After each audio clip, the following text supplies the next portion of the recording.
Good afternoon, friends. We are doing revision actually now. So we have done yesterday, we have done our problem number 3. In problem number 3 or on any problem you have any queries, please ask me frequently. Okay. We have done. Okay, हमने ये solve करके लिया, हमने ये देखा था, कल revise किया था. Now we will go to problem number 4. Problem number 4 is very easy because here we have to just prepare our balance sheet and just we have to just show our advances side, है ना. So let's start. We have already discussed in this topic. From the books of accounts, Navabharat Bank Limited, Nashik, as on 31st March 2015, the following particulars regarding loans and advances given by the banks are available. What is presenting? Loans and advances, है ना. Loans and advances given. So advances to किसको advance दिया है? So it is our asset. हम कभी ना कभी तो उनको लेंगे ही, है ना. So public priority sector 45 lakh, public sector 15 lakh, others means what? Bank in India 5 lakh and other parties 50 lakh. Okay, so here is our advances and detail of our above advances are given below. The details which are presenting here, its explanation is given below. Okay, so we will see that. What is explanation? Bills purchased and discounted 22 lakh. Bill purchased and discounted, है ना, including 2 lakh outside India. ये including 2 lakh क्या है? outside India के है. So inside India के कितने हो गए? 20 lakh. बचे हुए 2 lakh क्या है? outside India के. आगे cash credits overdraft and loans payable on demand कितने हैं? 50 lakh. Okay, term loans 45 lakh. Term loans how much? 45 lakh. So these are explanation of above advances. Okay, out of the above advances, ऊपर दिए हुए advances के amount से 75 lakhs were secured tangible asset, secured by tangible assets. 75 lakh क्या है? Secured है by tangible assets. What is meant by tangible and intangible? Tangible assets means the assets which we can see, we can touch, we can feel by physically, है ना. It has a physical existence. It is called tangible asset. For example, furniture, land, building, table, chair, your plant, machinery. It is. So machinery we can touch to machinery we can touch, we can feel, we can see. It has physical existence. So that is why so like these assets we can say it is called tangible asset. And what is meant by intangible assets? The assets which we cannot see, we cannot feel, we cannot touch it, है ना. So we cannot touch it and it has not that, and like these assets has not physical existence. So that is why it will come under intangible assets. Intangible assets में जो assets जिसको हम लोग नहीं देख सकते हैं, उसको feel नहीं कर सकते, देख नहीं सकते, touch नहीं कर सकते, that is called intangible assets. So tangible assets are examples I have given you. And what is the examples of intangible asset जिसको हम देख नहीं सकते? So वो assets कौन सी होती है? Goodwill. Okay, what is meant by goodwill? Goodwill is our company's reputation. So it is also calculated on values, right? It is also calculated on values, but it cannot see, we cannot see it, we cannot touch it, but it is also our asset, and that is why it is, we cannot see, that is why it comes under intangible asset. So we can say a second example of intangible asset is patent, है ना. Patent, what is meant by patent? Suppose आपने कुछ product बनाया, है ना. So suppose you make some invention and you have, and law has given you a legal right to make that, to produce that, to make that invention, है ना. So आपने वो आपको प्रोडक्ट प्रोड्यूस करने के लिए आपको लीगल राइट दिया गया है. So that legal right means it is also your asset. तो इट इज कॉल्ड पेटेंट. तो वो पेटेंट को भी आप हाथ नहीं लगा सकते, टच नहीं कर सकते, फील नहीं कर सकते. That is why, but it is also your asset. So that is why it comes under intangible asset. So ये कंसेप्ट क्लियर हो गया है, tangible and intangible. Tangible means the assets which we can see, touch और feel, है ना, it has physical existence. And what is mean by intangible assets, which we can not see it, है ना, जिसको physical existence नहीं है, जिसको हम देख नहीं सकते हैं, वो assets intangible. Okay, so these are 75 lakhs were क्या है, tangible asset, secured by tangible assets. तो उन्होंने कुछ लैंड बिल्डिंग वगैरह कुछ खरीदा होगा, है ना, सो वो क्या है, tangible assets. While those of 30 lakh were secured by bank. So 30 lakh क्या है, बैंक में सिक्योर्ड किया हुआ है, एंड गवर्नमेंट सिक्योरिटीज. 30 लाख में क्या किया है, बैंक में सिक्योर्ड किया है और गवर्नमेंट सिक्योरिटीज लिए है. Okay, next. So 75 lakh tangible asset में, 30 लाख बैंक में दिए है, बैंक में जमा किए हैं और गवर्नमेंट सिक्योरिटीज में इन्वेस्ट किए हैं, और बैंक में 30 लाख में बैंक में इन्वेस्ट किए और गवर्नमेंट सिक्योरिटीज में इन्वेस्ट किए, and the rest were unsecured. और बाकी के क्या है, अनसिक्योर्ड है ना. तो show how this items will appear in balance sheet as at 31st March 2012. Already we already discussed na, so we have made a working notes also on this problem, you know. I have to just search where I made it.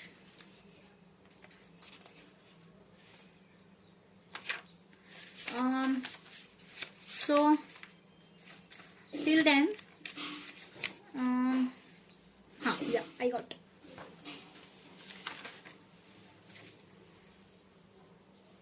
चलो, let's calculator with you guys, है ना, please keep calculator with you. See, first of all, and वहां उन्होंने क्या बोला है कि आपको balance sheet, show how this item will appear. Show, आपको शो करना है कि ये आइटम को आप कैसे दिखाओगे बैलेंस शीट में, है ना. आपको ये दिखाना है कि आपको बैलेंस शीट में ये आइटम, एडवांसेस का जो आइटम है वो आप कैसे दिखाओगे. So we will show it. पूरा एडवांसेस का जो हम शेड्यूल निकालते हैं ना, तो वही फॉर्मेट हमें यहाँ पे दे देना है. Just we have to just mention here in the books of Navbharat bank limited Nashik, balance sheet in bracket asset side, in bracket asset side. So let's take the first item, bill, पूरा advances का, पूरा advances का format. Bill purchase and discounted, we have ना, bill purchase and discounted, bill purchase and discounted, how much, 22 lakh, how much, 22 lakh. So let's take it here. Cash credit over according to our format, we are taking according to our format, not as per this. Okay, we are taking as per our format. So cash credit overdraft and loans payable on demand, how much is it, 50 lakh. Term loans 45 lakh, है ना, 45 lakh. So we just take it as per the format. Total किया इसका, है ना. B क्या है फिर, B देखो, सेक्शन बी में secured by tangible asset. Tangible asset कितना सिक्योर्ड किया है, देखो यहाँ पे दिया है, टेंजिबल एसेट 75 लाख सिक्योर्ड किया है. So we just take it here. Covered by, आगे क्या दिया है, covered by bank and government securities. Bank and government securities में कवर किया, कितना किया है, 30 लाख. और रेस्ट कितना है, अनसिक्योर्ड 12 लाख. तो ये 12 लाख कैसे आया फिर, कैसे, यही तो हमें निकालना है, क्योंकि यहाँ पे तो क्वेश्चन में दिया नहीं है, यही तो हमें निकालना है. So how will do that. 1,17,000 में से 75 गए सिक्योर्ड टेंजिबल में, 30 लाख गए किसमें, bank, secured by bank and government securities में. तो बचे कितने करो आप, 1 करोड़ 17 लाख माइनस 1 करोड़ 5 लाख. ऑब्वियसली 12 लाख बचे ना, तो वो बचे हुए 12 लाख क्या है, अनसिक्योर्ड. इसमें से ये माइनस कर दिए, तो कितने बचे, तो कितना हुआ इसका टोटल, ऑब्वियसली 1 करोड़ 17 लाख हो गया. इसकी टोटल ले लिया. आगे C, advances in India. Advances in India, India में एडवांसेस कितना किया है, तो देखो यहाँ पे दिया हुआ है क्वेश्चन में. प्रायोरिटी सेक्टर, ये एज पर फॉर्मेट है, as per format. I am not taking like as per this, I am taking as per format. Priority sector advances 45 lakh, देखो यहाँ पे दिया है. पब्लिक सेक्टर एडवांसेस 15 लाख, है ना. एंड अदर में बैंक में कितना किया है, अदर में banks in India 5 lakh and other parties 50 lakh. कितना हो गया, 1,15 lakh, 1,15 lakh. Advances outside India, तो इसको फॉर्मेट में ले लो. ड्यू फ्रॉम बैंक्स डैश कर दिया, ड्यू फ्रॉम अदर्स, देखो इंक्लूडिंग 2 लाख आउटसाइड इंडिया, तो 2 लाख भी लेना पड़ेगा ना. Due from others, advances outside India 2 lakh ले लिया. ओके, सो आगे क्या है, bill purchase and discounted, bill purchase and यही तो है 2 लाख, है ना, bill purchase and discounted outside India 2 lakh, और syndicated loans dash others dash, तो आउटसाइड इंडिया का कितना हो गया अमाउंट 2 लाख, इनसाइड इंडिया का कितना हो गया 1 करोड़ 15 लाख, टोटल कितना हो गया 1 करोड़ 17 लाख, तो we just took it here total 1 crore 17 lakh. So okay, so we have this problem also revised. Okay, so let's move on. Problem number 5. ये प्रॉब्लम थोड़ा सा लेंदी है. I already discuss again it, but ठीक है, मैं एक बार फिर से डिस्कस कर देती हूँ. The following is a trial balance of Dhan Vikas bank limited Dharangaon as on 31st March 2016. Subscribe capital. देखो यहाँ पे सारे शेड्यूल्स लिख लेने हैं कि कौन सा आइटम कौन से शेड्यूल में आएगा. यहाँ पे एडजस्टमेंट दिए हुए हैं, कौन से आइटम पे एडजस्टमेंट दी है उस पे सीधा टिक कर लो, इंस्टेंट टिक कर लो, ठीक है, इमीडिएटली, ताकि हम जब प्रॉब्लम्स को सॉल्व करेंगे तब हमें आइटम्स लिखते वक्त हमें पता चलेगा कि अरे हाँ इस पे टिक किया, इट मीन्स कि इस पे एडजस्टमेंट है, तो हमें पहले अमाउंट को लिखने से पहले हमें कुछ एडजस्ट करना पड़ेगा. Okay, so just take it. Subscribe capital schedule number 1, reserve fund schedule number 2, loan cash credit schedule number 9, premises 10, India government securities 8, current deposit 3, fix deposit 3, saving bank deposit 3, salaries 16, general expenses 16, rent rates and taxes 16, directors fees 16, profit and loss account on 1 April 2015, ये profit and loss में जाएगा. Interest and discount credit side है, देखो credit side है, so it means it will come in schedule number 13, interest earn में. Stock of stationery obviously asset, but it is not fix asset, it is other asset, तो it will come in schedule number 11. Bill purchase and discounted advances format है, ये format में already advances के format में दिया है, तो as it is लेना है उसको. Schedule number 9. Interim dividend paid, ये कहा जाएगा प्रॉफिट एंड लॉस के एप्रोप्रिएशन में. Recurring deposit 3, schedule number 3. Shares कौन सा है, debit balance, it means our investment, तो it will come in 8, schedule number 8, investment side. Cash in hand and with RBI schedule number 6, special schedule है ये. Money at call and short notice schedule number 7, ये भी special schedule है. Okay, ठीक है, तो हम लोग एडजस्टमेंट देखते हैं इसका. Provision for bad and doubtful debts is required to be made at ₹5,000. Bad and doubtful debts दिया है, तो जो भी हमारे पास एडवांसेस, जो भी हमने हमारे एडवांसेस का जो एसेट है हमारा, उसमें से ये 5,000 रुपीज नहीं आने वाले हैं, तो एडवांसेस में से ये माइनस कर दो, एडवांसेस में से ये क्या करो, माइनस कर दो. ओके, एडवांसेस में से माइनस कर दो. और सेकंड इफेक्ट क्या आएगा, सेकंड इफेक्ट क्या आएगा, ये मैंने क्या बोला था आपको, bad and doubtful debts, bad loans, है ना, तो ये क्या है, ये क्या है, कॉन्टिंजेंसी प्रोविजन से, राइट, प्रोविजन कॉन्टिंजेंसीज है. तो ये देखो प्रॉफिट एंड लॉस हम जब स्टेटमेंट बनाते हैं तो वहां पे हम लोग लिखते हैं ना शेड्यूल नंबर 13, शेड्यूल नंबर 13, 14, 15, 16, और उसके नीचे प्रोविजन एंड कॉन्टिंजेंसीज आता है, तो उसमें ये अमाउंट लेना पड़ता है हमें. तो ये अमाउंट प्लस टैक्स, इसका दोनों का अमाउंट मिलके हमारे पास क्या होता है, प्रोविजन एंड कॉन्टिंजेंसीज, तो ये अमाउंट उसमें सेकंड इफेक्ट में आ जाएगा. ओके, आगे interest accrued on investment, investment पे इंटरेस्ट एक्रूड है, तो कहाँ आएगा ये, एक इफेक्ट जाएगा अदर एसेट में, एसेट है ना हमारी, और एक इफेक्ट जाएगा इंटरेस्ट में, इंटरेस्ट अर्न में, शेड्यूल नंबर 13 में. तो जो इस पे है यहाँ पे आइटम्स, उस पे टिक कर लो आप, ठीक है. तो बैड एंड डाउटफुल डेब्ट्स तो आपको शेड्यूल नंबर 9 में लेना है ये, तो आपको इस पे टिक कर देना है जो इस पे है. देखो यहाँ पे टिक, यहाँ पे तो है, और शेड्यूल नंबर 9 हमारा लोन कैश क्रेडिट, इस पे ये लोन कैश क्रेडिट में से ये 5,000 माइनस होंगे. ओके, ये तो अलग आइटम है, ये तो एज इट इज आएगा शेड्यूल नंबर 9 में.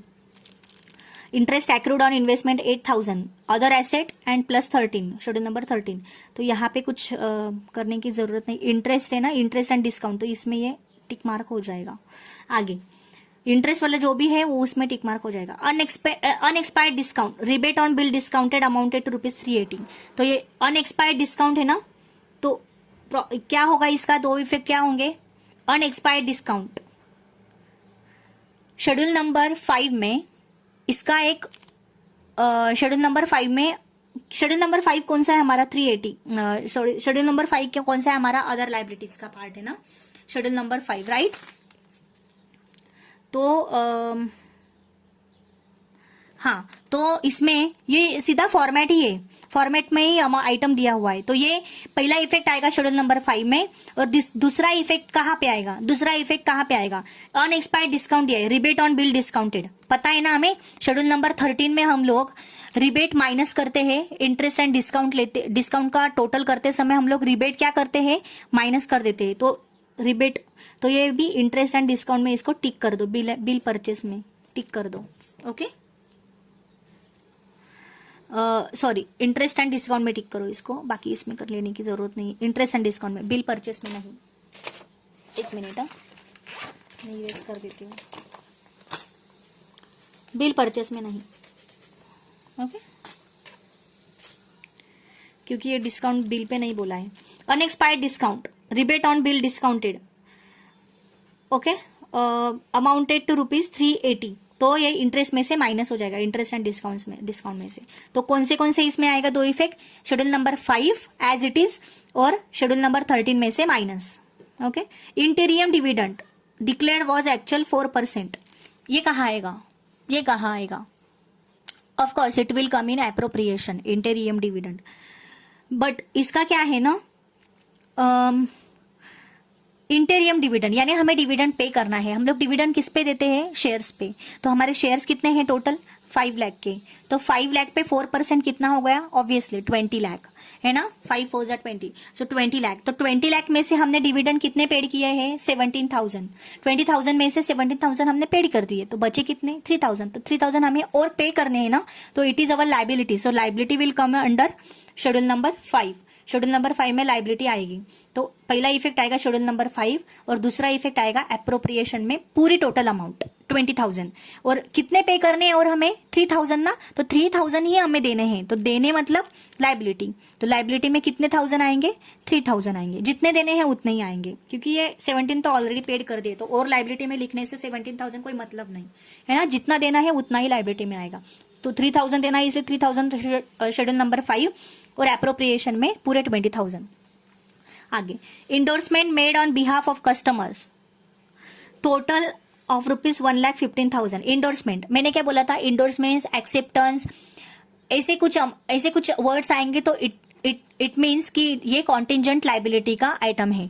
तो कॉन्टिजेंट लाइबिलिटी में ये लिख दो 1,15,000 ओके।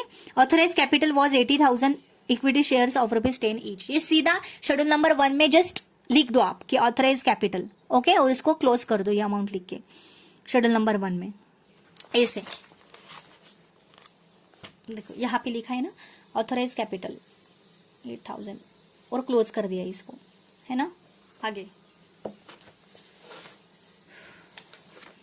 फॉर्मेट याद होने चाहिए शेड्यूल्स के, बाकी कुछ नहीं। आगे 10,000 were added to the premises during the year. During the year में 10,000 प्रीमाइसेस में ऐड किए थे, ड्यूरिंग द ईयर 10,000 प्रीमाइसेस में ऐड किए थे ओके।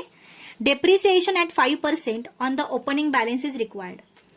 ओपनिंग बैलेंस पे 5% डेप्रिसिएशन लेना है। Opening balance means what, previous balance, previous year balance. तो प्रीवियस ईयर बैलेंस जो था उस पे हमने 10,000 रुपीज एड कर दिए थे इस साल करंट ईयर में okay. We have added 10,000 rupees. So how much balance will total 50,000 sorry 10,000 rupees add कर दिया था। सो हमारा करंट बैलेंस देखो, करंट बैलेंस हमारा कितना है 50,000, प्रीमाइसेस 50,000 ओके। तो इसमें हमने 10,000 रुपए इस साल ऐड किए हैं तभी जाके ये 50,000 हुआ है। इट मीन्स हमारा प्रीवियस बैलेंस कितना है फिर 40,000। Previous means opening balance, opening balance कितना है 40,000। तो 40,000 में 40,000 पे 5% डेप्रिसिएशन कितना आएगा 5 4 जा 20, 2,000 डेप्रिसिएशन लेस कर दो है ना ओके। सो देखो यहां पे दिया है प्रीमाइसेस कितने हैं, ओपनिंग बैलेंस लास्ट ईयर का 40,000, करंट ईयर में कितना ऐड किया 10,000, टोटल कितने हो गए 50,000 डेप्रिसिएशन लेस कर दिया, 40 ओपनिंग बैलेंस पे डेप्रिसिएशन बोला है 2000, सो बचे कितने 48,000। प्रीमाइसेस हमारा बचा कितना 50 में से 2 गए 48,000, सो ये 48,000 आ गए बाहर। ओके, बाकी कुछ एसेट नहीं दिए थे इसलिए 48,000 का टोटल किया उन्होंने। ओके, सो डेप्रिसिएशन का दूसरा इफेक्ट कहाँ पे आएगा, ऑब्वियसली कहाँ आएगा, डेप्रिसिएशन का दूसरा इफेक्ट कहाँ आएगा, हमारा एक्सपेंसेस है ना, तो expenses will come in operating expenses, schedule number 16, वहां पे एक आइटम है depreciation on bank's property, तो premises is also our bank's property, so we have just depreciation on it, so it will come in schedule number 16। आगे का market value of Indian government securities was 3,90,000। Government Indian government securities का market value कितना हो गया था 3,90,000। हमारे government securities कितने हैं 4 लाख। 4 लाख के गवर्नमेंट सिक्योरिटीज थे, इट इज अवर इन्वेस्टमेंट, है ना। सो 4 लाख के कितने हो गए 3,90,000 मार्केट वैल्यू हो गई, इट मीन्स 10,000 क्या हो गया हमारा लॉस हो गया ना। So loss will come in schedule number 14, other income में माइनस में आएगा, अदर इनकम में माइनस में 10,000 रुपीज आप लिख दो। ओके, शेड्यूल नंबर 16 में सिर्फ ऑपरेटिंग एक्सपेंसेस ही आता है, सिर्फ एक्सपेंसेस आते हैं, और इनकम अदर इनकम में लॉस भी आएगा ना तो आप माइनस में लिख देना, ठीक है। इनकम आएगा तो आप लिखने ही वाले हो, लेकिन लॉस आएगा तो माइनस में लिख देना, तो तभी जाके वो इनकम, तो टोटल जब हम करेंगे तो उसमें से लॉस माइनस होके हमारे पास टोटल एग्जैक्ट इनकम की टोटल हमारे पास आ जाएगी। ओके, सो हमने ये खत्म कर लिया है ना। सो 5 प्रॉब्लम का हमने पूरा रिवीजन ले लिया। सो आपको जस्ट रिवाइज करना है। मैंने 2-3 बार प्रॉब्लम नंबर 5 का तो मैंने 2-3 बार कर दिया मैंने रिवाइज। ओके, तो बचे हमारे क्वेश्चन पेपर के प्रॉब्लम्स, तो मैं वो आपको नेक्स्ट वीक मतलब नेक्स्ट 1-2 लेक्चर के बाद में आपको सॉल्व करके दूंगी, क्योंकि I have to just revise once again it, because मैं जब आपके सामने प्रेजेंट करती हूँ तो मुझे कोई दिक्कत, मतलब आपको कुछ समझ में ना आए ऐसी प्रॉब्लम नहीं होनी चाहिए मेरे सामने, तो that is why I have to just I have to revise it, I have to just resolve it, है ना। तो that is why I have to prepare it, है ना। एक आसान भाषा में अगर बोलेंगे तो मुझे प्रिपेयर करना पड़ेगा, प्रिपेयर करना पड़ेगा वो कि कौन से इसमें क्या दिया है, कौन सा आइटम अलग से है, नया है ना। तो आपके सामने मुझे वो प्रेजेंट करने में आसानी होगी, दैट इज वाई आपको कुछ दिक्कत ना आए, आपको कंफ्यूजन ना बढ़े आपका। So that's why give me some time, after 2-3 lectures we will solve it. Okay, 3 question paper हम लोग सॉल्व कर लेंगे, है ना। सो आपको आइडिया आ जाएगा कि क्वेश्चन पेपर में कैसे क्वेश्चंस आते हैं। ओके, ठीक है ना। सो